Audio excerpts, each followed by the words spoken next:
이번에 트럼프가 마이애미에서 비트코인은 매우 강력하다 이렇게 선언한 직후에 미국 월가의 고래들은 과연 뭘 했을까요? 대통령이 직접 나서가지고 비트코인 결제 시대 열겠다 이렇게 말했으니까 당연히 큰손들 폭풍 매수에 나섰을 거다 뭐 이런 생각 하실 텐데, 오히려 확인한 온체인 데이터는요 예상과는 정반대였습니다. 이번 영상 끝까지 챙겨보시면 지금 시장에서 진짜로 무슨 일이 벌어지고 있는 건지, 그리고 왜 이 타이밍이 오히려 기회가 될 수 있는지 정확하게 이해하실 수 있을 텐데요. 이번에 마이애미에서 열렸죠. 이 프라이어리티 서밋이라는 대형 금융행사가 열렸는데, 여기에 트럼프 대통령이 직접 나타났습니다. 그리고 연설에서 뭐라고 했느냐, 대중들이 이미 암호화폐로 결제하는 걸 선호하고 있고 비트코인은 상당히 강력한 힘을 가지고 있다라고 공식적으로 인정을 한 겁니다. 여기까지만 보면 엄청난 호재인데요. 근데 사람들이 놓치고 있는 게 한 가지 있습니다. 먼저 이번엔 트럼프가 이 발언을 할 수 있었던 배경에서는 이미 법적으로 깔아놓은 판이 있습니다. 바로 지니어스법인데요. 영어로 지니어스 액트라고 하는데, 이 법이 지난 작년 7월 당시에 트럼프가 직접 사명까지 해서 발효된 미국 최초의 스테이블코인 연방규제법입니다. 쉽게 말씀을 드리자면은 이 스테이블코인이라는 건 1달러짜리 디지털 화폐거든요. 이걸 발행하는 회사들한테 너네가 코인을 100개 만들었을 때 미 국채나 현금으로 진짜 100달러치를 반드시 가지고 있어야 된다는 이런 것들을 법으로 정한 겁니다. 그리고 매달 그걸 투명하게 공개하도록 의무화시켰는데요. 그러니까 이게 단순하게 비트코인 좋아요 수준의 얘기가 아니라요. 암호화폐가 미국 달러 시스템 안에서 합법적으로 결제 수단이 될 수 있는 법적인 기반을 깔아놓게 된 겁니다. 실제로 체이널리시스 데이터를 살펴보면은 스테이블코인 시장 시가총액이 이미 2천억 달러를 돌파했어요. 그러면 이렇게 좋은 소식이 터졌으니까 시장이 당연히 상승했겠죠. 여기서부터가 소름 돋는 부분입니다. 트럼프가 연설 직후에 비트코인 현물 ETF에서 하루 만에 2억 2,500만 달러가 빠져나갔는데, 전날에도 바로 1억 7,100만 달러가 유출되다 보니까 이틀 동안 거의 4억 달러에 가까운 돈이 증발을 한 겁니다. 그 전에 4주 동안 22억 달러가 꾸준히 들어오면서 좋은 흐름을 만들고 있었는데요. 그게 단 이틀 만에 완전히 깨져버린 겁니다. 근데 여기서 더 충격적인 내용은 따로 있습니다. 이 하이퍼 리퀴드라는 거래소에서 잡힌 온체인 데이터를 보면요, 지난 사토시 시대부터 활동해온 것으로 추정되는 거대 고래 한 명이 트럼프 연설 30시간 전부터 무려 11억 달러 규모의 비트코인과 이더리움 공매도 포지션을 깔아놨다는 사실인데요. 이 공매도라는 거는 가격이 떨어지면 돈을 버는 구조인데, 실제로 시장이 폭락했을 때 이 고래가 하루 만에 1억 5천만 달러에서 2억 달러 사이의 수익을 가져갔습니다. 여기서 한 가지 의문이 생기죠. 대통령이 이렇게 좋은 얘기를 하는데 왜 큰손들은 오히려 하락에 베팅하고 있을까요? 바로 같은 시기에 터진 이란과의 전쟁 위협 고조 때문입니다. 이 기관들 입장에서는 아무리 비트코인 정책이 좋다라고 할지라도 이 전쟁 터지고 인플레이션 다시 올 수 있다? 그럼 금리 인상까지도 하게 되는 건데 일단 돈을 빼고 봤다라는 겁니다. 그럼 이런 상황들을 어떻게 해석을 해야 될까요? 이 트럼프 정책이 실패한 거 아니냐? 아니면 비트코인 펀더멘털이 무너진 거 아니냐, 이렇게도 볼 수가 있겠지만, 가장 강력한 이 반대 해석을 보자면 현물 ETF에서 돈이 빠져나가고 또 고래가 11억 달러치 공매도를 쳤으니까 이 내부자들도 비트코인을 안 믿는 거 아니냐, 뭐 이런 시각이 나올 수도 있겠죠. 근데 이 해석만으로는 설명이 안 되는 부분이 있습니다. 왜냐하면 트럼프가 연설하는 바로 그 시점에 미국 정부 기관들 오히려 암호화폐 쪽으로 판을 더 세게 밀어붙이고 있었거든요. 이 트럼프 연설 하루 전에 무슨 일이 있었냐? 미국 연방거래위원회, 줄여서 FTC라고 하죠. 여기 위원장인 앤드류 퍼거슨이 비자, 마스터카드, 페이팔, 스트라이프까지도 이 네 곳의 CEO들한테 직접적인 경고 서한을 보냈습니다. 합법적으로 운영되는 기업의 금융 서비스 접근을 정치적인 이유로 차단하는 행위, 이른바 디뱅킹을 즉각 중단하라. 안 그러면은 강력하게 조사해서 제재하겠다, 이런 내용들입니다. 이게 왜 중요하냐? 그동안 비자나 마스터카드 같은 결제 대기업들이 뭘 해왔냐면요, 합법적으로 운영되는 암호화폐 거래소나 블록체인 스타트업들의 결제망 연결을 자기들 마음대로 끊어버렸습니다. 자금 세탁 방지네, 리스크 관리네, 이런저런 핑계를 대면서요. 근데 이제 FTC가 그걸 못하게 막았다는 거고, 이 뒤에는 지난 작년 당시 8월에 트럼프가 서명한 디뱅킹 방지 행정명령이 깔려 있습니다. 즉 결제 대기업들이 암호화폐 기업들을 더 이상 배척하지 못하도록 법적으로 족쇄를 채운 건데요. 그리고 이 FTC 서한에 대해서는 해석이 갈리는 부분이 있습니다. 일각에서 이게 순수하게 암호화폐 생태계를 위한 조치가 아니라요, 이 과거에 바이든 정부 시절에 보수 진영 인사들이 은행에서 당했던 거래 차단에 대한 이 보복성 조치일 수 있다는 비판도 있어요. 이런 부분들이 확인이 충분하지 않다 보니까 단정은 하지 않겠습니다. 하지만 결과적으로 봤을 때 이 조치가 현재 암호화폐 결제 인프라 확장에 있어서 유리하게 작용하고 있다, 이것만큼은 분명한 팩트인데요. 그리고 이런 흐름에 맞춰가지고 업계 거물들도 실제로 움직이기 시작을 했습니다. 코인베이스 CEO 브라이언 암스트롱 같은 경우는 이 백악관을 방문해서 트럼프랑 긴급 회동을 가졌는데요.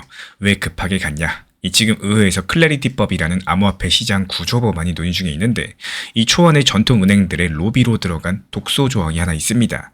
암호화폐 거래소라거나 이 스테이블코인 발행사가 고객한테 이자나 보상을 주는 걸 전면 금지하는 내용인데요. 코인베이스 시장에서 봤을 때는 스테이블코인 관련된 수익이 전체 매출의 약 20%를 차지하다 보니까 사활이 걸린 문제예요.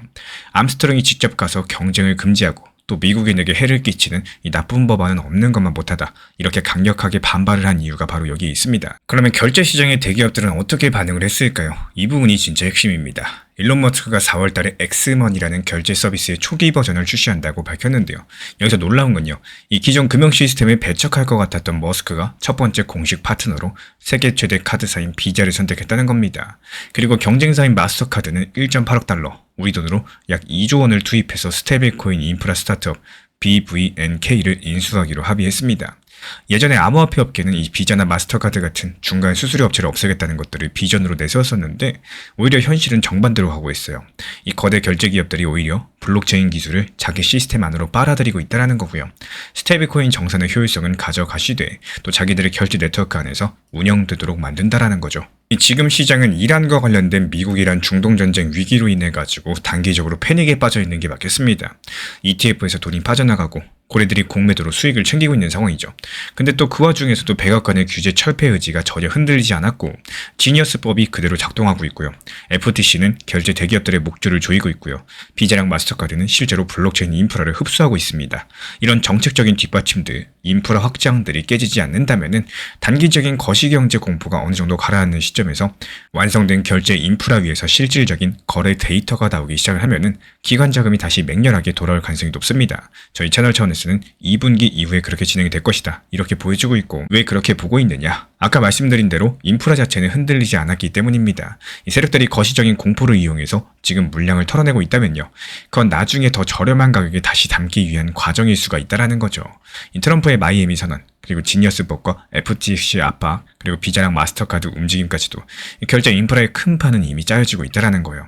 지금의 하락은 그 판 위에서 세력들이 거시적인 공포를 이용해서 벌이고 있는 게임일 뿐인 거고요. 그렇다면 다음 질문은 딱 한 가지입니다. 이 4월달에 엑스머니가 실제로 출시가 됐을 때 비자랑 결제 연동에 비트코인이 포함이 될 수 있을까요? 아니면 그렇지 못할까요?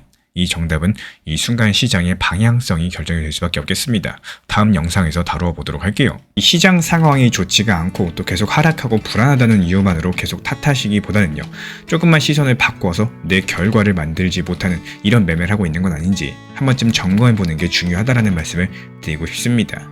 이 투자 시장은요, 결국에 상승과 하락 자체가 반복되는 구조인데 많은 분들께서 상승만 쫓는 매매를 하게 됩니다. 근데 문제는 그렇게 기다리던 상승이 와도 더 상승할 것 같다, 이런 기대감 때문에 수익 실현을 놓치는 경우들이 생각보다 많다는 점인데요. 결국에 기회를 기다려놓고도 그 기회를 내 것으로 만들지 못하는 이런 상황들이 계속 반복된다는 겁니다. 이 시장은 누구에게나 똑같은 움직임을 보여주고 있습니다. 같은 구간을 보면서도 또 누군가는 상승했을 때 분할로서 매도하면서 또 수익을 확보하시고, 또 누군가는 더 상승할 거야, 이 기대감으로 인해서 고점에서 추격 매수를 합니다. 근데 시간이 지나고 나면 어떻게 될까요? 그 결과는 명확하게 갈릴 수밖에 없겠죠. 미리 준비된 기준으로서 대응한 사람은 결국에 웃게 될 거고요. 욕심과 기대감만으로 대응한 사람은 결국에 시장 탓만 하는 이런 흐름들이 계속 반복이 될 겁니다. 그래서 중요한 건요, 이 시장을 맞추려고 하시는 게 아니라 내가 어떤 기준을 가지고 행동하고 있는지, 여기에 달려있다는 사실. 상승이 왔을 때 어떻게 매도할 것인지, 하락이 왔을 때 어떻게 대응을 할 것인지, 이 두 가지에 대한 기준이 없으시다면 같은 실수가 계속 반복될 수밖에 없습니다. 시장의 흐름 자체를 완벽하게 예측한다? 이건 어렵겠지만요, 이런 시장의 흐름 속에서 내가 어떻게 행동할지는 충분히 준비가 가능하다는 사실. 결국에 투자에서 결과를 만드는 건 이 타이밍이 아니라요, 나의 준비된 대응과 반복되는 원칙일 뿐이겠습니다. 제가 안내드리고 있는 단기 종합방에서도 항상 말씀드리고 있지만요, 이 무리한 비중의 매매 방향이 아니라 비중 조절하고 원칙 매매를 활용하고 있는 이유, 지금 시장이 변화하는 건 그 누가 와도 막을 수가 없는 부분이겠지만 이런 과정 속에서 적당히 내 것을 만들고 비중을 조절하고 원칙 매매를 활용한다는 건 현실적으로 가능하기 때문입니다. 이 시장이 떨어져가지고 불안한 이유는요, 상승했을 때 못 팔아서인데 조금만 다르게 생각해보면 올라갔을 때 매도하고 수익 실현해서 내 것으로 만들어 놓는다면은 또 시장이 하락했을 때 오히려 기회라고 느끼실 수가 있겠습니다. 미국이 이란 석유 수출의 90%를 담당하는 하르그섬이라는 곳에 90개가 넘는 군사시설을 폭격했었죠. 근데 여기서 묘한 점이 있습니다. 군사시설은 부쉈는데 정작 석유랑 가스를 뽑아내는 에너지 인프라는 건드리지 않았다는 거고, 이유가 뭐였을까요?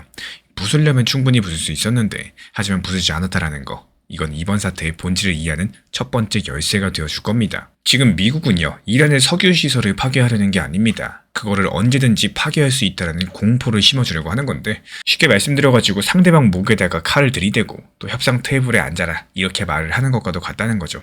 실제로 칼로 베는 게 목적이 아니라요, 이 칼을 보여주는 것 자체가 무기인 겁니다. 이걸 국제정치 용어로 벼랑 끝 전술, 영어로는 브링크먼십이라고 하는데요. 지금 미국이 정확히 그걸 하고 있는 상황이고, 그 증거가 뭘까요? 이번엔 미국 해군의 강습 상륙함 트리폴리함을 기함으로써 해병대 3,500명이 중동 배치를 완료했고요. 여기에 18시간 안에 전세계 어디든 투입 가능한 파리 공수사단까지도 2,000명 전진 배치됐습니다. 워싱턴 포스트 측에서는요, 미국 국방부가 하르그 섬과 호르무즈 해협 일대의 기습 지상작전까지도 준비하고 있다라고 보도를 남겼는데, 이 전쟁이 시작되는 건가 싶죠. 근데 같은 날에 트럼프 측에서는 4월 6일 저녁 8시까지 공습을 10일간 유예한다라고 발표를 했습니다. 한쪽에는 군대를 보내고 있고 또 다른 쪽에서는 잠깐 멈추겠다라고 말을 합니다. 이게 사실 모순처럼 보이지만 하나의 전략이라는 거예요. 그래서 이번 이슈의 핵심은 결국에 이겁니다. 미국은 전쟁을 하는 게 아니라요, 이 전쟁할 수 있다는 위협을 최대치로 끌어올려가지고 이란을 협상 테이블로 끌어내려고 하는 거고, 이란의 유일한 생명줄은 석유 수출입니다. 그 석유가 나가는 길목인 호르무즈 해협을 지금 이란이 부분적으로 봉쇄하고 있는 상황이죠. 미국 입장에선 이걸 당장 풀어야 되는 거고요. 왜냐하면 호르무즈 해협 자체가 전 세계 원유 물동량의 30%가 지나가는 곳이기 때문인 거고, 여기가 막히면 기름값이 폭등하고요. 또 기름값이 폭등하면 물가가 올라가고요. 물가가 상승하면 금리를 못 내리죠. 금리를 못 내리면 투자 자산 시장이 무너집니다. 미국 경제 전체가 흔들릴 수밖에 없다는 거고, 지금 오히려 금리 인하가 아니라 금리 인상 가능성까지도 대두되고 있는 상황이죠. 그러면 투자 자산 시장은 오히려 더욱더 타격을 받을 수밖에 없겠습니다. 게다가 JD 벤스 부통령이 3월 28일에 이 대부분의 군사적인 목표를 달성했다라면서 미군의 장기 주둔은 없다라고 선언한 거 같은 맥락이겠습니다. 이 겉으로 승리 선언처럼 들리겠지만요, 그 속을 들여다보면 출구 전략이라는 거고, 민주주의 수호 연구소, 줄여서 FDD라는 미국의 군사 싱크탱크가 분석한 바에 따르면요, 하르그 섬을 실제로 점령했을 때 이 미군이 이란의 다연장 로켓과 또 드론 사정거리 안에 스스로 걸어 들어가는 꼴이 된다는 거예요. 이 좁디 좁은 페르시아만에서 미 해군 함정들이 표적이 된다는 건데, 이란 국방부도 이미 해안가에다가 대장갑 지뢰, 그리고 대인 지뢰, 휴대용 지대공 미사일까지도 전부 배치를 완료했습니다. 미국이 이걸 당연히 모를 리가 없겠죠. 이 벤스의 발언 자체가 우리가 이겼으니까 빠지겠다, 이런 명분을 미리 만들어두는 작업이라는 거고, 전쟁이 길어지면요, 기름값은 더 올라갈 거고, 또 미국의 유권자들은 주유소 앞에서 분노하게 되겠죠. 그리고 중간 선거까지도 생각을 해봤을 때 통제된 승리를 선언하고 빠지는 게 지금 정치적으로 가장 합리적인 선택이겠습니다. 그런데 이 트럼프의 10일 유예가 진짜 평화를 위한 걸까요? 저는 이 부분에서 조금 다른 시각을 말씀드리고 싶습니다. 이 표면적으로 봤을 때 이란과의 물밑 협상이 진전됐다, 이런 이유를 내세우고 있지만요, 군사 구조적으로 보면은 이 10일 자체가 미군이 지역 내부 병력 배치, 군수 지원들을 완벽하게 구축하기 위한 시간 벌기의 성격이 매우 강력하기 때문에, 또 동시에 유가 상승을 일시적으로 억제하기 위해서 만든 구두갭이라는 거, 쉽게 말해가지고 트럼프의 말 한마디로 시장을 달래는 기술이기도 하겠습니다. 실제로 트럼프 측에서는요, 사우디 국부펀드가 후원하는 투자회의에서 유럽 동맹국들을 향해서 미국이 나토를 방어하지 않을 수도 있다는 폭탄 발표까지도 남겼는데, 이건 유럽의 방위비 증액과 또 파병을 압박하는 지렛대로서 이 전쟁 상황 자체를 활용하고 있다는 뜻이겠습니다. 그럼 이제부터는 돈 이야기를 들어볼까요? 지금 이 전쟁이 돈의 흐름을 어떻게 바꾸고 있는지 사실 가장 중요한 부분이기 때문에, 호르무즈 해협의 부분 봉쇄로 인해서 WTI 원유 가격이 급등 중에 있는 상황이죠. 기름값 상승하면 인플레이션이 다시 고개를 들 거고, 그래서 이번에 미국 10년물 국채금리가 4.44%까지도 상승을 했는데요. 이 숫자가 왜 중요하냐? 이 10년물 국채금리가 전 세계 모든 자산 가격의 기준점입니다. 쉽게 비유 드리자면은 마치 바닷물의 수위와도 같은 건데요. 이 수위가 점점 올라간다. 그럼 모든 배, 그러니까 주식이든 코인이든 부동산이든 전부 다 영향을 받는다는 거고, 장기 평균이 4.25%인데 지금 4.44%입니다. 그리고 채권시장의 공포지수라고 불리는 무브지수 같은 경우는 115.0이라는 역사적인 고점에 머물러 있어요. 이 지수가 100만 넘겨도요, 채권시장이 앞으로 금리 정책이나 거시 환경이 급격하게 변할 거라고 극도로 겁을 먹고 있다는 뜻인데, 지금 무려 115까지 올라갔습니다. 지금 시장은요, 이 트럼프의 말 한마디를 전혀 믿지 않고 있다는 뜻이겠죠. 이렇게 되면 무슨 일이 벌어질까요? 국제금리가 상승하면 달러가 강해지죠. 달러가 강해지면 신흥국에 있는 돈들, 그리고 위험자산에 들어가 있는 돈들이 전부 빠져나와가지고 미국 채권으로 빨려 들어가게 됩니다. 이 자본의 대규모 연쇄이동, 영어로서 캐피털 플라이트라고 하는데, 지금 그게 일어나고 있다는 겁니다. 그리고 이 여파는요, 실물 경제에서도 직격탄을 날리고 있습니다. 캐나다 온타리오의 농부들은 1년 사이 디젤 가격이 2배로 뛰었고 또 비료 공급망도 붕괴가 되고 있어요. 비료 무역의 3분의 1이 호르무즈 해협을 지나가고 있기 때문에 이게 올가을 전 세계 식료품 가격 폭등으로 이어지게 될 겁니다. 또 맥도날드 같은 프랜차이즈 기업들 가스비 급등으로 인해서 저소득층의 구매력이 줄어드는 현상에 직면하고 있는 상황인데요. 이거를 가스펌프 스퀴즈라고 부릅니다. 이 주유소에서 돈을 다 쓰니까 햄버거 살 돈이 없어지는 거죠. 그래서 이번 이슈의 핵심은 결국에 이겁니다. 이 지금 벌어지는 전쟁은 총과 폭탄의 전쟁인 동시에 또 에너지랑 달러를 무기로 하고 있는 금융 심리전입니다. 이제 암호화폐 시장으로 넘어가 볼까요? 4월 한 달 동안 암호화폐 시장 전체 파생상품 미결제 약정이 380억 달러에서 220억 달러로 줄어들었는데 무려 42% 정도가 증발을 했어요. 이 미결제 약정이 뭐냐? 쉽게 말씀드려서 빚을 내가지고 투자한 돈의 총량입니다. 이게 42%나 줄어들었다. 그러면 개인 투자자분들께서 빚을 내가지고 올라간다에 걸었던 돈들이 전쟁이라는 충격파를 만나서 강제로 청산됐다는 뜻입니다. 말 그대로 레버리지 롱 포지션들이 피를 흘리면서 사라지게 된 건데요. 근데 여기서 또 재미있는 모순이 하나 있어요. 현물 시장에서는 비트코인 현물 ETF에서 5일 연속 자금이 빠져나갔습니다. 지난 3월 25일 하루에만 1억 2,400만 달러가 빠져나갔었고 이 블랙록의 IBIT가 주도하고 있는 상황인데요. 개인들이 겁을 먹고 돈을 빼고 있는 거죠. 근데 또 같은 시간 시카고 상품거래소 CME에서는 이 기관들 같은 경우 어떻게 움직이고 있었느냐. 이 사람들이 지난 9개월 동안 이미 숏포지션, 그러니까 가격이 내려간다에 거는 베팅들을 2배 이상 늘려왔습니다. 전쟁 터지기 전부터 이미 하방에 대비해 둔 건데 그리고 나서 3월 27일 이 140억 달러 규모의 비트코인 옵션 만기일에 맞춰서 이 낮아진 가격에 조용히 물량을 싹 쓸어 담고 있었습니다. 이게 뭘 의미하고 있을까요? 언론들은 패닉셀이 일어나고 있다고 하고 있지만요. 실제로 개인들이 겁먹고 파는 물량을 기관들이 받아먹고 있는 겁니다. 이 개인 투자자 손에서 기관 투자자의 손으로서 이른바 약한 손에서 강한 손으로 물량이 넘어가는 과정들인 건데 이게 무질서한 붕괴가 아니라 시장의 구조가 건강해지는 과정으로 보셔야 되겠죠. 그리고 이번 사태가 이 오래된 신호 하나를 깨뜨렸습니다. 비트코인은 디지털 금이니까 전쟁 나면 올라간다. 이런 이야기들이요. 실제로 이번에 금과 은 같은 경우는 제한적이나마 올랐었죠. 하지만 비트코인 같은 경우는 나스닥과 거의 같은 궤적으로 떨어졌습니다. 이게 뭘 보여줄까요? 기관들의 포트폴리오에서 비트코인은 안전자산이 아니라요. 국채금리에 연동되는 고위험 유동성 자산으로 분류되면서 기계적으로 처리되고 있다는 사실. 10년물 금리가 올라가면요. 비트코인은 내려간다는 이 공식이 지금 작동하고 있는 상황이겠죠. 그렇다면 XRP 이야기를 드려볼까요? 저는 이 부분이 가장 중요하다고 생각을 하는데 왜냐면 지금 벌어지는 이런 혼란들 속에서 조용히 하지만 확실하게 자기 자리를 만들어가고 있는 인프라가 존재하고 있기 때문입니다. 이 중동 전쟁으로 인해서 호르무즈 해협의 물류가 마비되고 또 두바이 공항과 항만이 멈춰섰죠. 세계 식량 계획의 구호 물자 수만 톤이 창고에 묶여있고요. 또 7개국을 돌아가지고 육로로 보내야 되는 상황입니다. 이게 기존의 무역로랑 금융 결제망이 물리적인 충돌 하나로서 얼마나 쉽게 무너지고 있는가를 보여주는 장면인 건데 스위프트 같은 전통적인 국제결제 시스템도 마찬가지입니다. 특정 지역에서 전쟁이 터지면요. 이 돈을 보내고 받는 것 자체가 멈춰버리겠죠. 역설적으로 이 사태가 블록체인 기반의 결제망의 필요성을 또 뼈저리게 증명해주고 있습니다. 특정 국가의 인프라에 의존하지 않는 이 국경을 넘어가지고 즉시 가치를 이전할 수 있는 시스템 말이죠.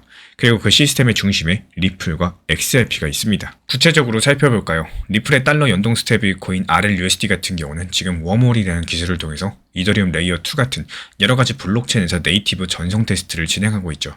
쉽게 말씀드리자면은 이 달러 코인이 여러 가지 고속도로를 자유롭게 달릴 수 있게 만드는 작업이고 또 그리고 이 RLUSD의 준비금을 관리하는 곳이 어디냐? 53조 달러 규모의 자산을 관리하는 세계 최대 수탁은행 BNI 멜론입니다. 이건 동네 은행 정도 수준이 아니라요. 미국 금융 시스템의 심장부 중에 하나입니다. 이 수준의 기관이 리플의 스테이블 코인 뒤에 서 있다는 거는 RLUSD가 단순한 크립토 프로젝트가 아니라 미국 금융 권력의 일부로서 편입되고 있다는 뜻이고 리플의 전략적인 파트너사인 튠즈는 스위프트랑 손잡고 전 세계 11,500개 은행의 스테이블 코인 결제 서비스를 제공하고 있어요. 그리고 이 연결의 중심에서 다리 역할을 하는 자산이 바로 리플의 XRP입니다. 대형 거래소 쿠코인이 XRP 관련된 연구 계약의 펀딩비 산정 주기를 1시간에서 4시간 정도로 연장한 것도 의미심장한데요. 이게 파생상품 시장에서 XRP의 거래 볼륨이 메이저 자산 수준으로 성숙해졌다는 것들을 시스템적으로 인정한 거고 하락장 속에서도 XRP 무기한 선물의 펀딩비가 158% 급등했습니다. 이건 롱 포지션을 쥐고 있는 스마트 머니들이 앞으로 상승을 강력하게 확신하고 있다는 신호인데요. 그래서 이번 이슈의 핵심은 결국에 이겁니다. 지금 표면적으로 봤을 때 전쟁과 공포의 시간이겠지만 구조적으로는 낡은 금융 시스템이 무너지고 또 새로운 인프라가 그 자리를 채워가고 있다는 시간입니다. 앞으로 다가올 4월 6일 저녁 8시 미국 동부 기준으로 이날이 분수령이 되어줄 텐데요. 이 마쿠 협상이 타결돼서 호르무즈 해협이 열리게 된다. 유가가 급락하고 위험자산의 안도 랠리가 펼쳐지겠죠. 반대로 협상이 깨지고 실제 기습 지상작전이 개시된다. 그럼 유가가 120달러를 돌파하면서 인플레이션이 발작 버튼이 일으킬 거고 또 연준의 긴축 전환이라는 최악의 시나리오가 현실이 될 겁니다. 금리 인상까지도 고려할 수 있다는 말이겠죠. 이 운명의 시점 전까지 포모에 휩싸여가지고 또 고배율 레버리지 롱포진 잡는 거는 절대로 해서는 안 되겠죠. 현금 비중 넉넉히 보관하시고요. 4월 둘째 주에 미국 CPI 결과까지도 발표될 예정이기 때문에 확인하고 나서 움직여도 전혀 늦지가 않을 겁니다. 파생 미결제 약정이 42% 증발했다는 건요. 지금 시장을 짓누르던 악성 매물 대부분이 이미 청산됐다는 뜻입니다. 바닥에 가깝다는 이야기가 아니에요. 바닥을 다지는 중이라는 이야기입니다. 이 기관들은 CME에서 숏과 풋옵션으로 방어벽을 쳐두고요. 또 현물 ETF를 통해서 떨어질 때마다 물량을 쓸어담고 있는 상황이죠. 개인분들께서도 이 전쟁 공포에 뇌동매매하지 마시고요. 급격한 변동성을 이용해서 목표 자산을 여러 번에 나눠가지고 모아가는 이 기관식 접근을 하셔야 되겠죠. 비트코인이 전쟁 나면 무조건 상승한다. 이 맹목적인 믿음은 이번을 기점으로 수정하셔야 되겠습니다. 비트코인이 지금 국채금리에 연동되는 유동성 자산으로 재분류가 되고 있기 때문에 이런 거시적인 혼란 속에서도 확실하게 전진하고 있는 섹터가 있습니다. 이 전통 금융망이 물리적인 충돌로 마비가 될수록 또 빠르고 투명한 블록체인 금융 인프라의 가치는 오히려 상승하겠죠. 이 BNY 멜론이 관리하는 RLUSD, 스위프트랑 연결된 XRP 기반 결제망, 5월 의회 표결이 유력한 클래리티 액트, 이 조각들이 하나로 맞춰지는 순간이 다가오고 있습니다. 리플 투자자분들께서 자주 하시는 이야기 중에 하나가 락업 해제되면은 리플 폭발하는 거 아닌가요? 위험한 거 아닌가요? 이런 식으로 이제 불안감을 자주 물어보십니다. 하지만 조금만 길게 시장을 바라보시면요. 이 생각이 조금은 달라질 수가 있겠어요. 그 이슈가 정말로 치명적인 문제였다. 그럼 리플이 과거에 160원, 600원 구간에서 시작해서 5,000원 부근까지 상승하는 이런 흐름 자체가 나오기 어려웠을 겁니다. 즉 시장에서 분명히 보셔야 될 악재랑 호재가 있겠지만요. 모든 이슈들이 다 동일한 무게를 가지고 있는 건 아니라는 거예요. 오히려 많은 분들께서 작은 이슈에 과도하게 또 반응을 하시면서 정작 중요한 흐름에 대해서 놓치는 이런 경우가 너무나도 많이 존재하는데요. 그래서 중요한 거는 이런 이슈들이 진짜 시장 방향을 바꿀 정도인가, 이런 기준으로서 걸러서 보는 시선입니다. 지금 시장에서 우리가 보셔야 되는 건요, 단순한 뉴스 하나 정도가 아니라 전체적인 흐름들과 자금의 방향들, 그리고 그 시장 참여자들의 심리를 보조하셔야 돼요. 이런 큰 흐름을 맞춰가지고 내가 어떤 대응 전략을 세워나갈 것인지, 이게 바로 핵심이 될 수 있겠죠. 그리고 장기 투자에 대한 관점도 조금은 바꿔볼 필요가 있겠습니다. 단순하게 좋겠지 정도의 기대감으로 방치하는 수준이 아니라 내 평균 단가를 어떻게 관리를 할 것인지, 비중을 어떻게 조절을 할 것인지, 어느 구간에서 모으고 어느 구간에서 줄일 것인지, 이런 구조를 만들어가는 게 진짜 장기 투자입니다. 결국에 투자에서 중요한 점은요, 이 정보의 양이 아니라 어떤 정보를 선택하고 또 어떻게 활용하는지겠죠. 시장을 불안하게 만드는 수많은 이야기 속에서 흔들리시기보다는 내 기준으로 걸러내고 또 대응하는 힘들이 쌓여야만 되겠습니다. 결국에 살아남는 투자자는요, 이 모든 뉴스를 따라가는 사람이 아니라 흐름 속에서 본질을 바라보는 사람이겠습니다. 지금 XRP 가격만 보고 계신 분들 솔직히 답답하실 겁니다. 고점에서 이미 60% 넘게 빠졌고요. 2,000원 언저리에서 꿈쩍도 안 하다 보니까. 근데 오늘 제가 드리고 싶은 이야기는 이겁니다. 현재 보고 계신 차트들, 그건 무대 위의 연극이고 또 진짜 시나리오는 이 무대 뒤에서 쓰여지고 있다는 사실인데요. 리플의 브래드 갈링하우스 CEO가 XRP 커뮤니티 대회에서 이런 말을 했어요. 리플 XRP를 회사의 부곡성이다라고 선언을 했습니다. 도대체 이건 무슨 뜻이고 이게 왜 중요한지, 그리고 지금 세상이 어떤 구조로 돌아가고 있는지 오늘 영상 통해서 끝까지 살펴보도록 하겠습니다. 먼저 지금 세상 돌아가는 판을 한번 살펴보면요. 2월 말에 이란 분쟁이 터졌죠. 그 여파로 브렌트유가 배럴당 112달러까지 상승했고요. 기름값 올라가면 뭐가 따라오나요? 당연히 물가가 올라갑니다. 실제로 미국의 물가 지표인 PCE가 2.7%로 반등할 거란 전망이 나왔고요. 연준 쪽에서 기준금리를 3.5에서 3.75까지 묶어두고 있는 상황이죠. 이 금리를 내려야 경기가 살아나는데 물가가 다시 고개를 들다 보니까 내릴 수가 없는 겁니다. 이게 뭐냐면요, 이 70년대 스태그플레이션이라고 불리는 그 악몽의 냄새가 다시 나기 시작을 한 거고, 경기가 안 좋은데 물가는 올라가는 이 최악의 조합이겠죠. 이런 상황에서 시장의 돈들은 어디로 갈 수 있을까요? 안전한 곳으로 도망칠 수밖에 없습니다. 지금 나스닥이 고점 대비 11% 넘게 빠졌죠. 비트코인 현물 ETF에서는 올해 초 8주 동안 무려 45억 달러가 빠져나갔습니다. 기관들이 비트코인을 위험한 자산으로 분류하면서 또 돈을 빼면서 또 달러 현금이나 단기 국채로 옮겨주고 있는 건데, 여기까지만 봤을 때는 암호화폐 시장 전체가 지금 침몰하고 있는 양상처럼 보이기도 합니다. 갈링하우스가 왜 하필 지금 이런 시점에 북극성이라는 표현까지 꺼냈나 이해하시려면요, 리플이 지난 몇 년간 또 뒤에서 뭘 해왔는지를 알아야 됩니다.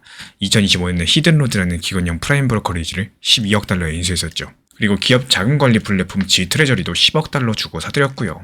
호주에서는 금융 서비스 라이선스를 확보했고요. 또 브라질에서는 중앙은행에 직접적으로 사업자 라이선스를 신청했습니다. 싱가포르에서는 통화청이 주도하는 블룸 샌드박스에서 무역 금융 자동화 테스트까지도 하고 있고요. 쉽게 말씀드려가지고 이 전 세계 주요 금융 시장에 파이프라인을 깔아놨다는 거예요. 인프라가 전부 다 깔렸으니까 이제 뭘 해야 될까요? 그 배관을 통해서 실제로 자산을 흐르게 해야 됩니다. 그리고 그 배관 속을 흐르는 혈액, 그게 바로 XRP라는 거고, 이 북극성 발언 자체가 마케팅용 립 서비스 정도가 아닙니다. 리플이 수조 원을 쏟아부어가지고 만든 글로벌 금융 인프라의 최종 정산 자산으로서 XRP를 공식 배치하겠다, 이런 선언과도 같아요. 이 구조를 조금 더 구체적으로 풀어드려 보겠습니다. 리플이 아주 영리한 전략을 사용하고 있는데, 이름에서 이중자산 전략입니다. 이 전통 금융기관들이 암호화폐를 직접 쓰기엔 심리적인 부담이 있다 보니까요. 변동성도 크고 규제도 불확실하다 보니까, 그래서 리플은 달러랑 1대1로 묶여있는 이 자체 스테이블코인 RLUSD를 만들었습니다. 기업의 재무부서 입장에선 이렇겠죠. 달러랑 똑같은 가치의 안정적인 코인이다 보니까 거부감 없이 사용이 가능하고, 예를 들어가지고 한국 기업이 브라질로서 무역 대금을 보낸다고 가정을 해볼게요. 이 기존 같은 경우에 3일에서 5일 정도 걸리고요. 또 중간에 환전 수수료도 여러 번 떼었었는데, 리플의 RLUSD로 리플 네트워크에 접속한다. 그럼 그런 과정들이 몇 초 만에 끝납니다. 이때 서로 다른 통화를 연결하고 또 최종적으로 가치를 정산하는 과정에서 브릿지 역할을 하는 게 바로 XRP입니다. 말 그대로 RLUSD가 기업을 블록체인 세계로 끌어들이는 진입로라면은, XRP는 그 안에서 실제로 일하는 엔진과도 같은 셈인데요. 그리고 이 RLUSD가 지금 굉장히 의미심장한 움직임을 보여주고 있습니다.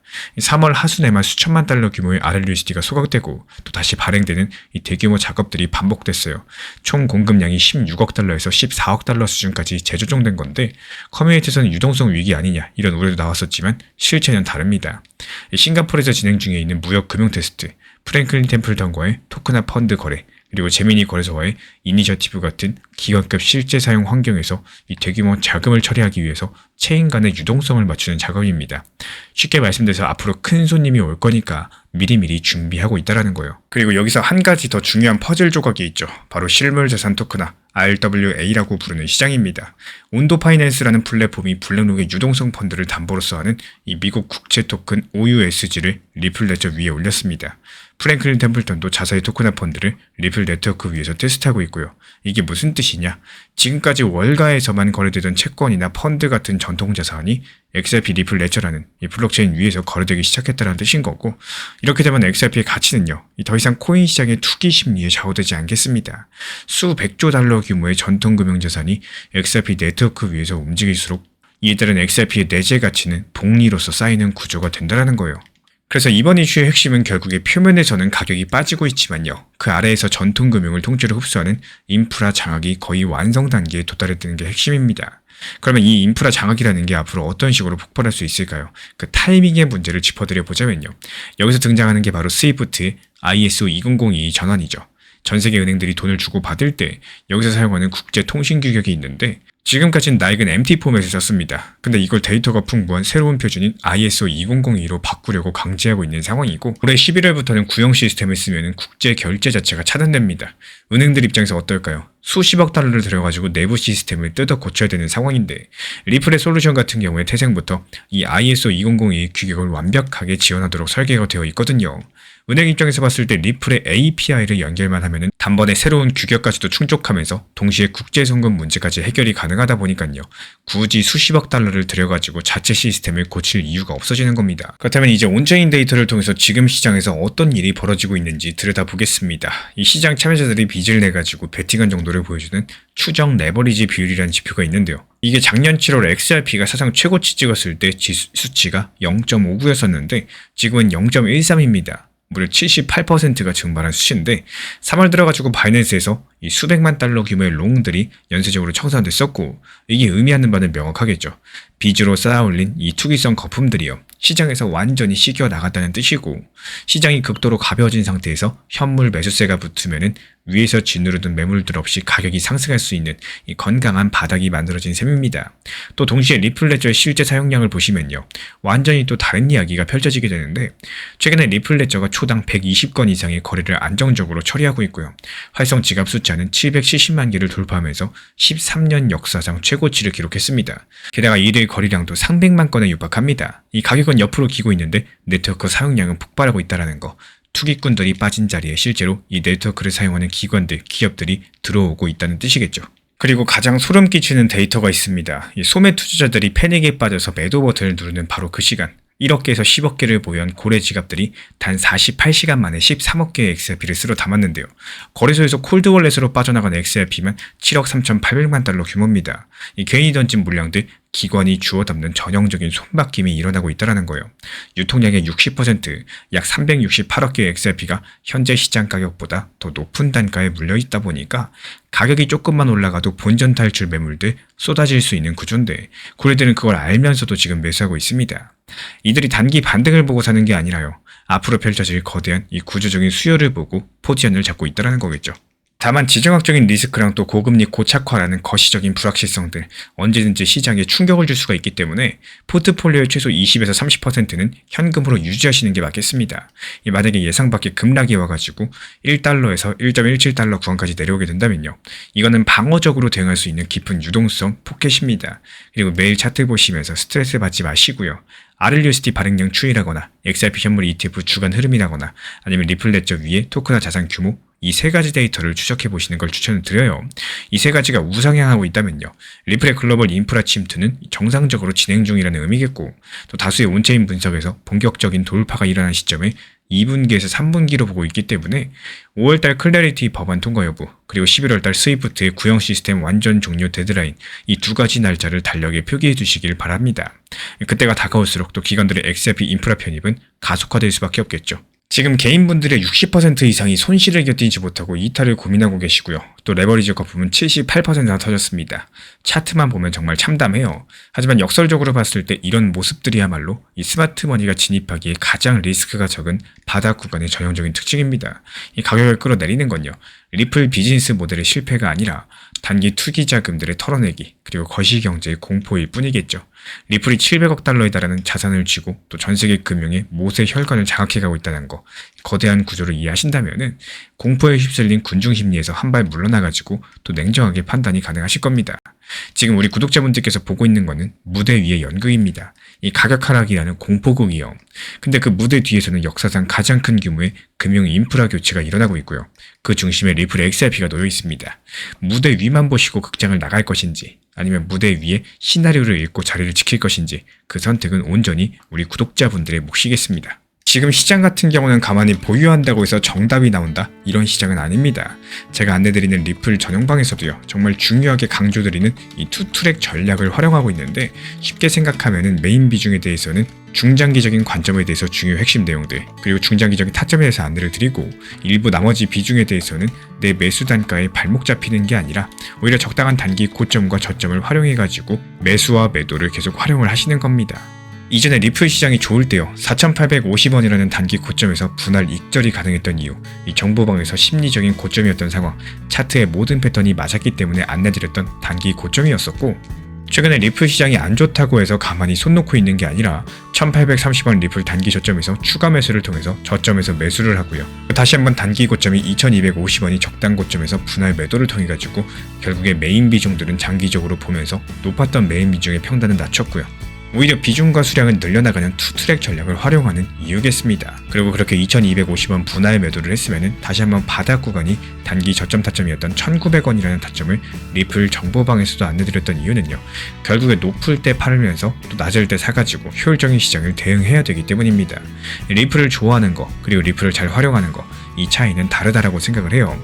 혼자서 잘하시는 분들께서는 정보방 입장 안 하셔도 괜찮습니다. 반드시 필요로 하시고, 또 리플에 대한 대응과 브리핑을 필요로 하신 분들께서만 신청 주시면 입장 안내 드리도록 하겠습니다. 이번에 예멘 측의 후티 반군이 이스라엘 남부 군사기지를 향해서 탄도미사일과 드론까지 발사를 했습니다. 이 후티 반군이라고 하면은 조금 먼 나라 이야기 같지만요. 이 세력이 자리잡고 있는 위치가 문제의 핵심인데요. 이들이 바로 바브 엘만데브 해협이라는 곳에 바로 옆에 있는데 이름이 조금 어렵죠. 쉽게 말씀드리면 이렇습니다. 이 전세계 무역 물동량의 12%가 이 좁은 바닷길을 통과하고요. 택배로 치자면 전국 택배의 10개 중에 1개 이상이 지나가는 이 고속도로 톨게이트랑도 같은 곳입니다. 근데 여기를 무장 세력이 막아버렸다라는 거고, 그리고 여기서 한 발짝 더 들어가 보면요. 후티 반군 뒤에는 이란이 있죠. 그리고 이란은 또 다른 바닷길 하나를 사실상 통제하고 있습니다. 바로 호르무즈 해협이라는 곳인데요. 전 세계 원유의 20%가 이 해협을 지나가고 있고, 결국에 정리드리자면요. 이 기름이 지나가는 길목 하나, 물건이 지나가는 길목 하나, 이렇게 두 개의 길목을 동시에 위협받고 있다는 겁니다. 마치 서울로 들어오는 경부고속도로랑 영동고속도로 이 두 개가 동시에 차단되는 것과도 비슷한 건데, 이런 것들에 대해서 전문가들은 이중해협 봉쇄라고 불러요. 그래서 이번 이슈의 핵심은 결국에 전쟁 그 자체가 아니라요. 이 글로벌 공급망의 양쪽 혈관이 동시에 막히느냐 마느냐의 문제입니다. 그러면 이란과 후티 반군은 왜 이런 위험한 도박을 벌이고 있는 걸까요? 여기에는 상당히 치밀한 경제적인 계산들이 깔려 있습니다. 이란의 최고 지도자가 공식 채널을 통해서 저항경제라는 전략을 다시 한번 강조를 했는데, 이 저항경제라는 건 쉽게 말해서 이겁니다. 미국이 경제 제재로 우리를 조이니까 우리도 역으로 미국 경제의 가장 아픈 곳을 찌르겠다. 바로 이런 전략들인데요. 미국 경제의 가장 아픈 곳은 어딜까요? 바로 물가, 인플레이션입니다. 해협을 막으면 기름값이 올라가고요. 기름값이 올라가면 운송비가 올라갑니다. 운송비가 올라가면 공장에서 만드는 물건 원가가 올라가죠. 그럼 결국에 마트에서 파는 물건 가격이 전부 다 올라가게 되는데, 이게 바로 원가 견인형 인플레이션이라는 건데, 한마디로 비용이 올라서 물가까지도 따라 올라가는 구조입니다. 실제로 숫자가 이걸 증명하고 있습니다. 이 글로벌 물류 비용을 보여주는 상하이 컨테이너 운임지수, 줄여가지고 SCFI라고 하는 게 있는데요. 이 지수가 뭘 보여주느냐? 배로 컨테이너를 실어 나르는데 돈이 얼마나 드는지를 숫자로 보여줍니다. 이 지수가 현재 1826포인트를 기록을 했는데, 불과 한 달 전과 비교하면 37%나 폭등한 겁니다. 한 달 만에 배 운송비가 거의 40% 가까이 뛴 건데요. 이 운송비 상승은 시간이 지나면 공장 출하가를 거쳐가지고 결국에 우리가 사는 물건 가격에 반영이 될 거고, 이게 미국 연준 입장에서 봤을 때 금리를 내리고 싶어도 물가가 다시 올라가면 내릴 수가 없겠죠. 금리를 못 내리면 시장에 돈이 안 풀리고, 또 돈이 안 풀리면 주식이든 코인이든 위험자산들은 전부 다 압박을 받습니다. 그래서 이번 이슈의 핵심은요. 결국에 중동전쟁이 미국 금리 정책을 인질로 잡아버리는 구조라는 뜻인데요. 그리고 이런 구조를 이해하고 나시면 지금 암호화폐 시장에서 벌어지고 있는 일이 왜 그런 건지 명확하게 보이기 시작을 하실 겁니다. 비트코인은 지금 금처럼 움직이는 게 아니라요. 이 주식처럼 움직이고 있기 때문인 건데, 전문적으로 유동성 대리인이라고 하고, 쉽게 말씀드리면 이렇습니다. 시장에 돈이 넘치면 비트코인도 오르고요. 또 돈이 마르면 비트코인도 떨어지겠죠. 전쟁이 터지면 금리 인하가 늦어지고요. 또 금리 인하가 늦어지면 시장에 돈이 안 풀리고요. 그러면 기관들 같은 경우에는 이 자동화된 프로그램이 변동성 높은 자산부터 먼저 팔아치웁니다. 그 비트코인이 그 첫 번째 타깃이 됐다라는 거고, 여기에 타이밍까지 최악이었습니다.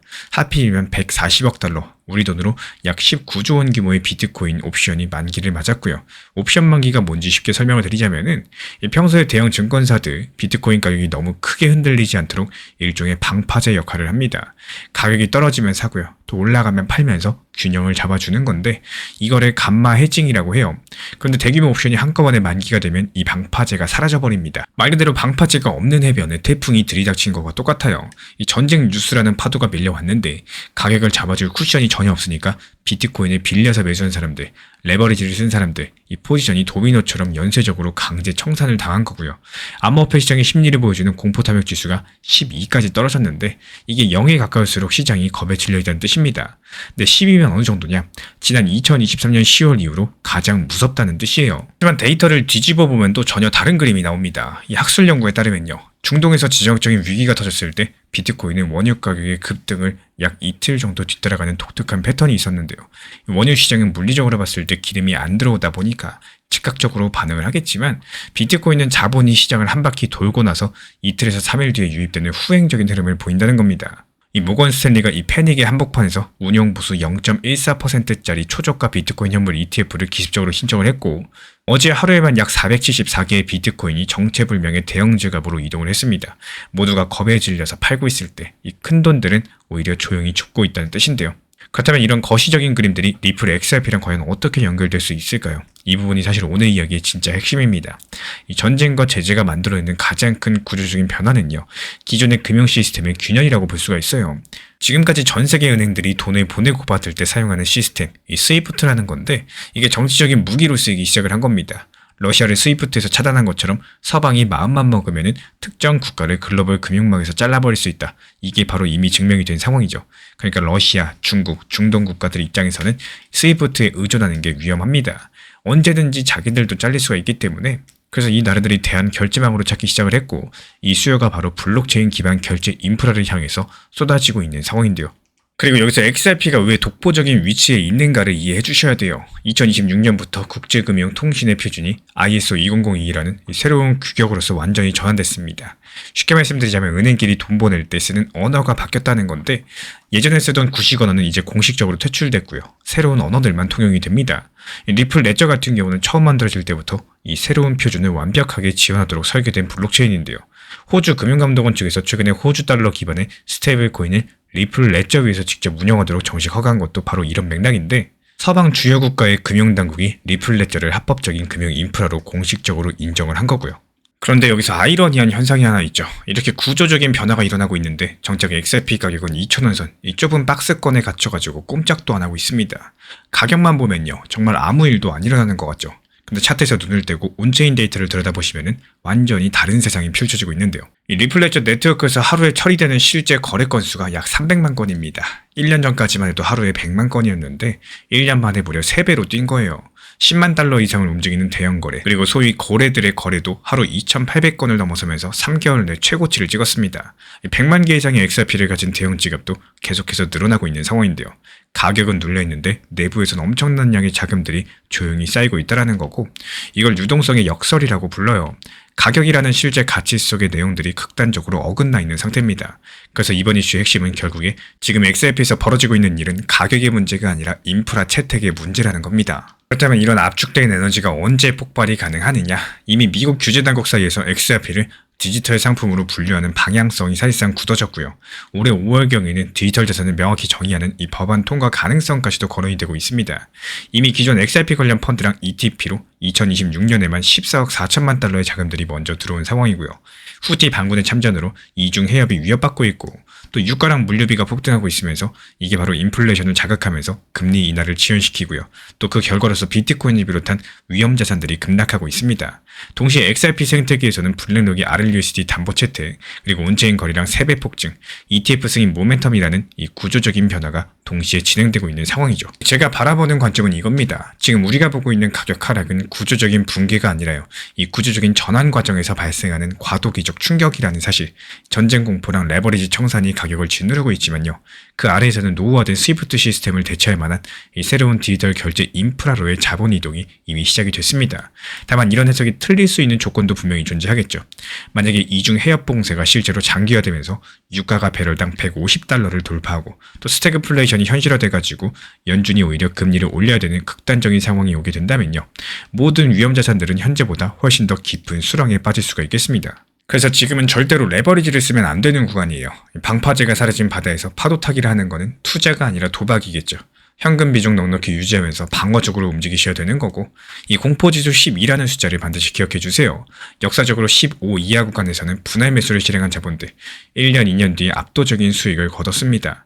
단 한 방에 모든 돈을 넣는 게 아니라요, 기간을 쪼개가지고 나눠놓는 이 분할 매수 전략이 핵심인 거고, 전쟁의 안개가 걷히기 전까지는 그 누구도 정확한 바닥을 잘 모릅니다.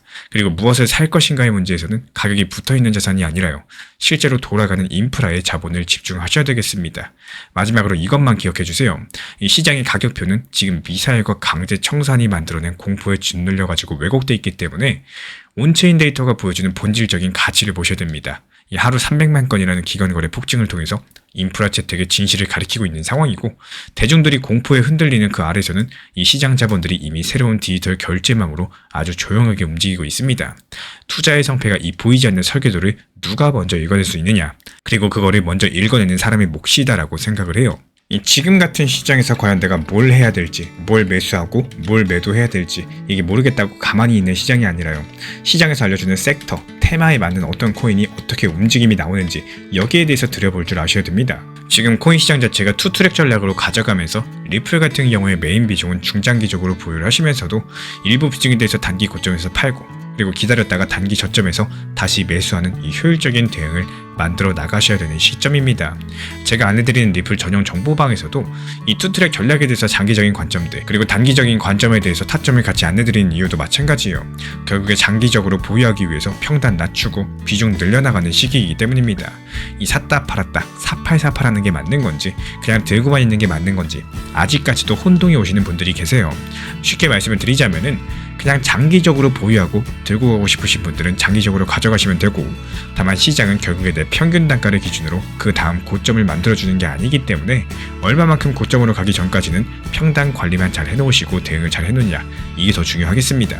제가 안내드리는 리플 정보방에서도 리플에 대한 중요 이슈들 단기적인 중장기적 타점에 대해서 안내를 드리는 이유들 그 다음에 찾아올 상승장에 대해서 미리 준비하기 위함인 거고 함께 하실 분들께서만 입장 신청 주시고요. 항상 말씀드린 업비트 비썸 현물 매매로서만 안내 도움 드리고 있습니다.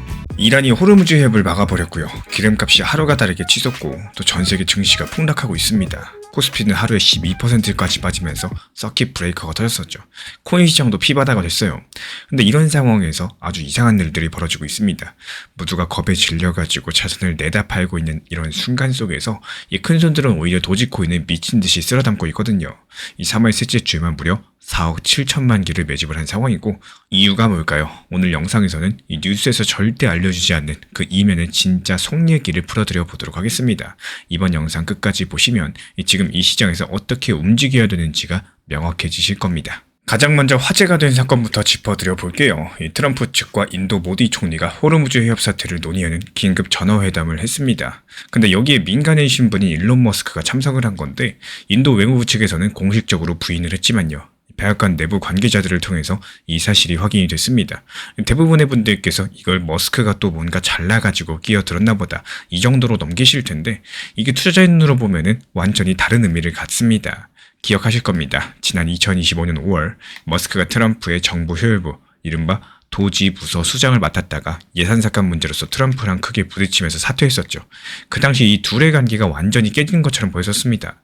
근데 지금 이 시점에서 이 전 세계 원유의 20%가 오가는 호르무즈 해협이 막혀가지고 또 지구촌이 난리가 난 상황에서요. 일론 머스크랑 트럼프가 옆자리에 앉았다는 사실입니다. 이게 뭘 의미하느냐? 두 사람의 밀월 관계가 완전히 복원됐다는 것들을 전 세계 시장이 공식적으로 서한한 거나 다름없어요. 이게 왜 중요하냐고요? 일론 머스크가 이끌고 있는 기업들을 한번 생각해 보겠습니다. 스타링크는 위성 인터넷, 테슬라는 전기차량 에너지, X는 소셜미디어이자 또 앞으로 금융 플랫폼이 될 예정이기 때문에 이 세 가지가 전부 다 미국 국가 안보랑 또 글로벌 공급망에 직결되는 인프라입니다. 트럼프 입장에서 봤을 때 어떨까요? 일론 머스크는 단순한 기업인 정도가 아니라요. 사실상 비공식적인 국가 자산인 셈인 거고 이 정치적인 복권이 가져다주는 실질적인 선물이 뭘까요? 바로 머스크랑 올해 수건 사업인 엑스머니 그러니까 엑스 플랫폼을 금융 슈퍼앱으로 만드는 이 프로젝트의 규제 장벽이 사실상 사라졌다는 뜻입니다. 그럼 지금 시장 상황을 좀 더 구체적으로 볼까요? 사실 지금 투자자들의 계좌를 가장 크게 흔들고 있는 건요. 이 전쟁 자체가 아니라 전쟁이 만들어낸 돈의 흐름 변화입니다.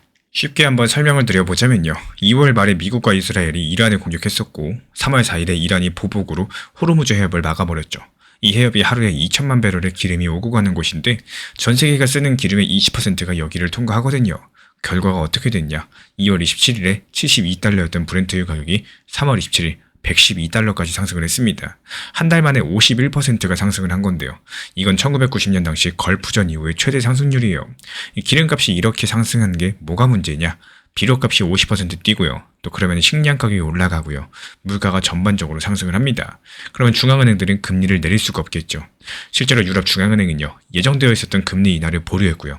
골드만삭스는 경기 침체 확률을 30%로 끌어올렸습니다. 이걸 좀 더 쉽게 비유를 드리자면은 이 시장이라는 거는 거대한 풍선입니다. 그동안 이 풍선에 크게 부풀리던 게 바로 시중에 불린 돈, 즉 통화 유동성이었습니다. 근데 지금 그 바람이 빠지기 시작을 했다라는 거고 M2 통화량이 마이너스로 돌아섰다는 것은 풍선에서 바람이 나가고 있다는 뜻입니다. 코인이든 주식이든 이 풍선 안에 있는 자산들은 당연히 쪼그라들 수밖에 없는 거겠죠. 그래서 3월 중순부터 코인 시장이 그렇게 흔들린 겁니다. 비트코인이 무너진 게 비트코인 자체가 나빠서가 아니라요. 시장 전체를 들어올리던 돈의 힘이 일시적으로 약해진 겁니다. 여기까지만 보시면은 지금은 무조건 피해야 되는 거 아니냐 이렇게 생각하실 수 있습니다. 근데 여기서부터가 진짜 중요한 대목인데요. 이 대중이 전쟁 뉴스에만 눈이 팔려 있을 때 코인 시장 역사상 10년 만에 가장 거대한 규제 변화가 일어났다는 사실. 지난 3월 17일부터 23일 이 미국 SEC랑 CFTC가 68페이지짜리 공동 성명을 발표했었거든요. 여기서 핵심 내용이 뭐냐? 비트, 이더리움, 솔라나 그리고 도지코인을 포함한 16개 코인에 대해서 디지털 상품으로 확정을 지은 겁니다. 이게 왜 엄청난 일일까요? 그동안 미국에서 코인 투자의 가장 큰 리스크가 뭐였는지 아시나요? 코인이 증권이냐 아니냐 문제였었고 SEC가 어떤 코인을 증권으로 분류하면은 그 코인을 거래하는 거래소든 결제에 사용하는 기업이든 전부 다 불법이 될 수가 있었기 때문에 그래서 대형 기관들이 코인 시장에 들어오고 싶어도 이 법적 리스크 때문에 망설였던 겁니다. 근데 이번에 연방 정부 차원에서 도지코인은 증권이 아니라 상품이다라고 못을 박아버린 거고요. 이건 뭘 의미할까요? 엑스머니가 도지코인 결제를 도입하든 하우스 오브 도지가 결제 앱을 출시하든 더 이상 증권법 위반으로 기소당할 위험이 없어졌다는 뜻이고 이 타이밍을 한번 보실까요? 엑스머니가 4월달에 출시되고요. 또 도지코인 전용 결제 앱 서치도 상반기에 나오게 될 텐데 딱 그 직전에 SEC가 도지코인의 법적 지위를 확정 지어 준 겁니다. 이걸 우연이라고 볼 수 있을까요? 저는 아니라고 봅니다. 거대한 정책적인 조율의 결과다 이렇게 볼 수밖에 없는 거고 그러면은 4월달에 나오는 엑스머니가 대체 뭔지 구체적으로 살펴볼까요? 머스크가 3월 10일에 직접 X에 올렸습니다. 4월에 엑스머니 얼리 액세스를 시작한다라고요. 처음에 달러 기반의 서비스로 시작을 합니다. 연 6% 정도의 이자를 주는 예금 계좌, 비자 카드 기반의 실시간 송금, 캐시백이 되는 체크카드 뭐 이런 것들이겠죠. 6%라는 숫자를 조금 느껴보세요. 지금 미국 시중은행 예금 이자가 보통 0.5%도 안 되는데 엑스머니가 6%를 준다. 이건 기존 은행 시스템에 정면으로 도전장을 내미는 겁니다. 근데 코인 거래는 안 되잖아 라고 하실 수 있어요. 맞습니다. 출시 초창기 규제 때문에 코인 거래 기능은 빠지게 됩니다. 하지만 여기서 핵심은 따로 존재하는데요. 머스크가 코인베이스 출신의 벤지 테일러를 엑스머니 팀에 영입했고 또 이미 미국 40개 주 이상에서 송금 라이선스를 따놨습니다. 코인베이스 출신 인재를 데려왔다라는 건요. 궁극적으로 봤을 때 암호화폐 결제를 붙이겠다는 분명한 신호거든요.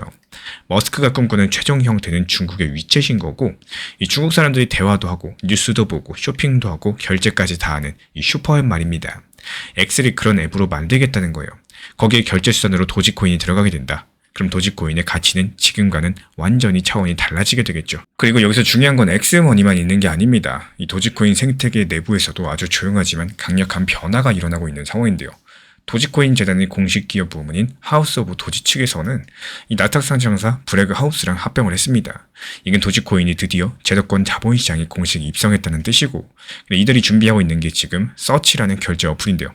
이게 무슨 어플이냐? 소상공인이나 프리랜서들이 도지코인으로 결제를 주고받을 수 있는 어플입니다. 수수료가 겨우 1% 남짓인데 참고로 신용카드 수수료가 보통 2-3%죠. 혁명적으로 저렴한 겁니다. 예를 들어 볼까요? 우리 구독자분들께서 동네에서 작은 카페를 하고 있다고 상상해보세요. 손님이 커피값 5,000원을 카드로 내면 150원이 수수료로 나갑니다. 근데 서치 앱으로 도지코인 결제받으면 50원만 나갑니다. 이런 차이가 쌓이면 소상공인 입장에서 어떨까요? 엄청난 절약이 될 수밖에 없겠죠. 게다가 이 어플 같은 경우에 셀프 커스터디 방식이라서 이 중간에 거래소나 은행 같은 중개자가 없어요.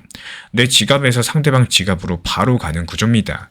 이건 도지코인이 더 이상 머스크가 강아지 사진 올리면은 같이 상승하는 밈코인 정도가 아니라 실제로 빵 사고 커피 마시는 데 쓰이는 진짜 화폐가 되고 있다는 뜻이고 여기에 올해 1월 나스닥에 상장된 도지코인 현물 ETF TDOG까지도 더해지면 어떻게 될까요? 기관들이 돈을 합법적으로 효율적으로 도지코인 시장에 들어올 수 있는 고속도로가 완성이 되는 겁니다. 정리하면 이래요. SEC가 법적 방패를 만들어줬죠. 엑스머니가 글로벌 결제 플랫폼을 깔겠죠. 서치 어플이 실물 경제에 침투할 거고 ETF가 기관 자금의 파이프라인 역할을 할 겁니다. 이 4개의 기둥이 지금 동시에 세워지고 있다는 거고 이 구조적인 변화를 앞에 두고 있는 코인이 지금 시장에서 또 있을까요? 그럼 누군가는 이렇게 물어보실 수도 있겠습니다. 아니 그렇게 좋은 소식 많고 좋은 호재 많은데 왜 가격은 떨어졌는가? 당연히 물어보실 거예요. 이런 부분들을 정확하게 이해하셔야지 또 다음 투자할 때 있어서 유리하게 효율적으로 하실 수가 있을 텐데 이번에 무슨 일이 있었냐? 이 데리비트라는 파생상품 거래소에서 141억 달러치 비트코인 옵션이 만기됐어요. 141억 달러면 우리 돈으로 20조 원 가까운데요. 이게 만기가 되면 뭐가 일어나느냐? 마켓 메이커라고 불리는 대형 시장 참여자들이 위험을 해지하기 위해서 들고 있던 현물을 시장에 쏟아냅니다.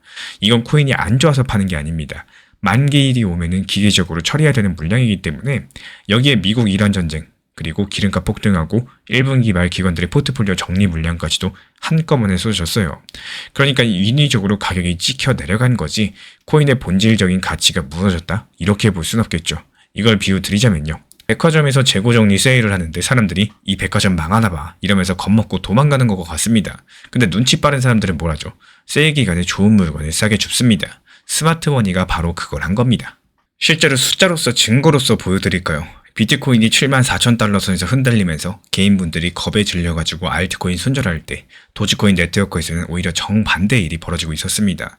최근에 딱 나흘 동안 고래 지갑들이 4억 7천만 개의 도지코인을 싹 쓸어 담았다라는 거고, 같은 기간에 도지코인 네트워크의 하루 활성 주소 숫자가 4만 1천 개에서 무려 11만 4천 개까지 뛰었습니다. 176%가 증가한 거예요. 이게 무슨 뜻이냐? 가격은 내려가는데 네트워크를 사용하는 사람은 폭발적으로 늘어났다는 거고, 전형적인 손바뀜 현상이겠죠. 이 겁먹은 개인분들께서 던진 물량들, 큰 손들이 밑에서 조용히 받아먹고 있었던 겁니다. 그리고 파생상품 시장의 데이터도 보셔야 돼요. 도지코인의 미결제약죠. 그러니까 선물 시장에서 걸려있는 돈들 16억 6천만 달러입니다. 이 난리 속에서도 이 규모가 유지되고 있다는 건요. 그만큼 전문 트레이더들이 도지코인을 포기하지 않았다는 뜻이고, 더 중요한 건 펀딩비의 변화입니다. 이 펀딩비라는 거는 쉽게 말씀드려서 시장 참여자들이 오를 거라고 보냐 아니면 내릴 거라고 보냐, 여기를 보여주는 지표라고 보시면 되겠는데요. 이게 화요일에 마이너스였다가 수요일에 플러스로 돌아섰어요. 공매도 우세에서 매수 우세로 분위기가 확 바뀐 겁니다. 그리고 한 가지 더, 이 145원 부근에 1230만 달러치 공매도 포지션이 쌓여 있습니다. 만약에 가격이 이 구간을 강력하게 뚫는다, 그럼 어떻게 될까요? 공매도들이 강제로 청산되면서 기계적인 매수세가 들어올 거고, 이걸 숏스퀴즈라고 불리는데 가격이 수직으로 올라갈 수 있는 폭발 지점이다, 이렇게 이해하시면 되겠습니다. 결국에 지금 시장은요, 겉으로 봤을 때 공포 그 자체죠. 전쟁, 기름값 폭락. 하지만 이면을 들여다보면 도지코인에 대해서만큼은 10년 만에 구조적인 호재들이 동시에 터져주고 있습니다. 그렇다고 지금 당장 올인하세요? 이렇게 말씀드리는 거 절대 아닙니다. 지금은 세 가지 원칙을 지키셔야 될 타이밍이고, 먼저 첫 번째로 현금을 넉넉하게 들고 계세요. 계좌의 30에서 40%는 반드시 현금으로 갖고 계셔야 됩니다. 호르무즈 해협 사태가 단기간에 풀릴 기미가 안 보이기 때문에 기름값이 120달러, 130달러 추가 상승할 수 있는 거고, 그럼 시장이 한 번 더 흔들릴 수도 있는 겁니다. 이 진짜 기회는 모두가 비명 지를 때 온다라는 거. 그때 살 돈이 없으면 아무런 소용이 없겠죠. 그리고 두 번째, 뚜렷한 사용자가 있는 코인만 사셔야 됩니다. 예전처럼 머스크가 강아지 사진 한 장 올리면 온갖 밈코인 다 뛰는 이런 장은 이제 안 옵니다. 유동성이 줄어든 시장에서는 진짜 쓸모있는 코인으로만 돈이 몰리기 때문에 SEC가 법적 보호막을 쳐줬고, 엑스머니랑 서치앱이라는 이 실물 인프라를 갖추고, 또 ETF로 기관 자금까지 들어오는 도지코인 같은 대장주 위주로서 포트폴리오를 압축하셔야 돼요. 이름도 모를 군소 밈코인에 분산 투자하는 거는 이 시장에서는 거의 자살 행위입니다. 그리고 세 번째, 한 번에 매수하지 말고 나눠서 매수하세요. 이 도지코인의 과거 3번의 사이클을 봤을 때 수천 % 폭등 전에는 항상 길고 지루한 바닥 다지기가 있었습니다. 지금 130원 구간이요, 바로 그 바닥 다지기 구간이라는 거고, 고래들이 4억 7천만 개를 산 평단가도 이 근처입니다. 이 전략은 이렇게 가시면 되겠어요. 가격이 140원 구간에 거래량 실으면서 뚫고 올라갔을 때, 그때 추격 매수에 동참하실 때 반대로 전쟁 뉴스 때문에 시장이 다시 출렁이면은 다시 한번 후반대에서 기계적으로 나눠가지고 사는 겁니다. 위로 갈 때 따라가고요, 아래로 올 때 주워 잡는 이 양동이 전략이 지금 같은 장에서는 가장 유효하다고 보여지고 있습니다. 이런 말이 있죠. 피할 수 없으면 즐겨라. 지금처럼 시장이 안 좋고 여러 가지 리플을 포함한 전체 코인들이 하락하는 상황에서는요, 우리가 피할 수 있는 영역이 아닙니다. 그렇다면 결국에 선택지는 딱 한 가지입니다. 이 시장을 어떻게 활용할 것인가, 아니면 받아들일 것인가. 하락장이라고 해서 모든 사람들이 손실만 보는 건 아니에요. 이 같은 시장 안에서도 누군가는 기회라는 것들을 만들어냅니다. 예를 들어가지고 리플코인 한번 예를 들어볼까요? 이 1800원에서 2300원까지 상승했다가 다시 내려온 흐름들, 이런 걸 봤을 때 단순한 숫자처럼 보이겠지만 약 500원 정도 퍼센트로 보면은 25%에 가까운 움직임입니다. 절대로 작은 구간이 아니다라는 말씀을 드리는 거고, 이 구간에서 누군가는 더 상승할 것 같다 기대감으로 계속 보유했을 거고, 또 누군가는 분할 매도를 통해서 수익을 실현하고 또 다시 한번 눌리면서 재진입하면서 구조를 만들어 나가셨을 겁니다.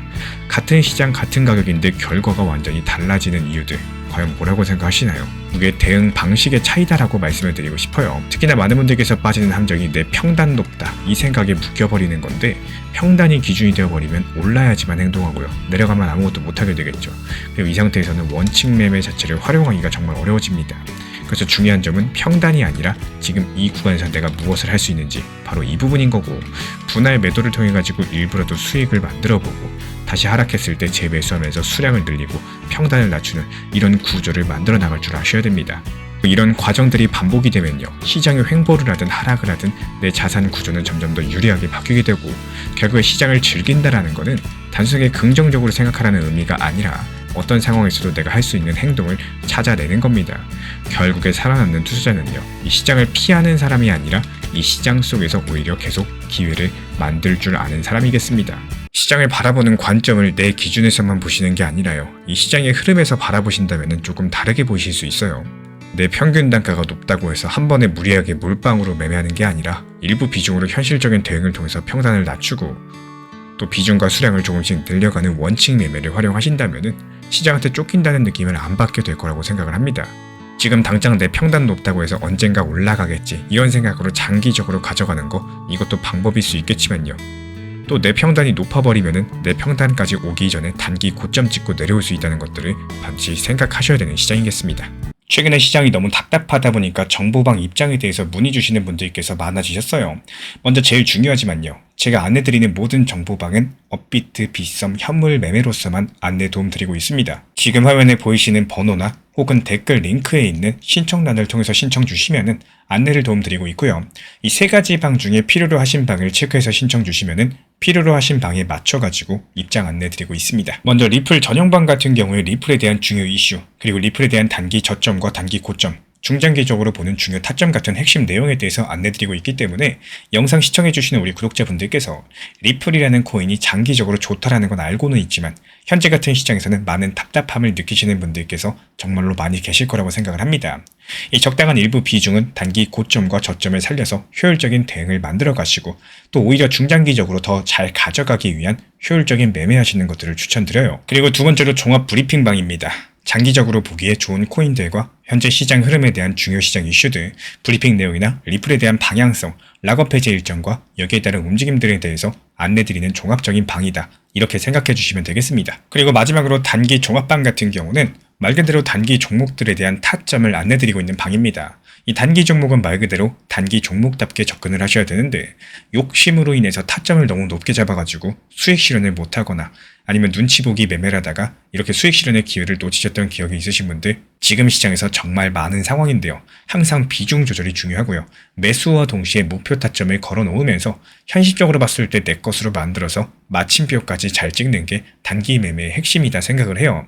단 여기서 중요한 거, 아무리 내가 좋아하고 시기가 좋고 스스로 괜찮다고 판단하셔도 몰빵 매매는 정말 위험하기 때문에 매번 말씀드리는 비중 조절 원칙 매매로 접근하시는 게 가장 중요합니다. 끝으로 항상 말씀드리고 있지만요, 저는 업비트, 빗썸, 현물 매매에 대해서만 안내를 도움드리고 있기 때문에 절대로 해외거래소, 선물 매매에 대한 고위험 리스크 매매에 대해서는 언급조차 드리지 않고 있습니다. 무조건적으로 업비트, 빗썸, 이렇게 현물 매매로 필요하신 분들께서만 입장 신청 주시면은 안내 도움 드리도록 하겠습니다. 이 빠르게 가는 것보다 중요한 건요, 꾸준하고 길게 가는 게 더 중요한 투자 시장이다, 이렇게 생각을 해요. 건강한 비중 조절 원칙 매매 활용하시기를 늘 응원드리겠습니다. 이 리플 XRP의 매수 매도 타점은 순간의 판단이 전부예요. 그래서 우리 신사 채널에서는 시장의 숨결 하나하나까지 놓치지 않고자 모든 흐름들 실시간으로 모니터링 중에 있습니다.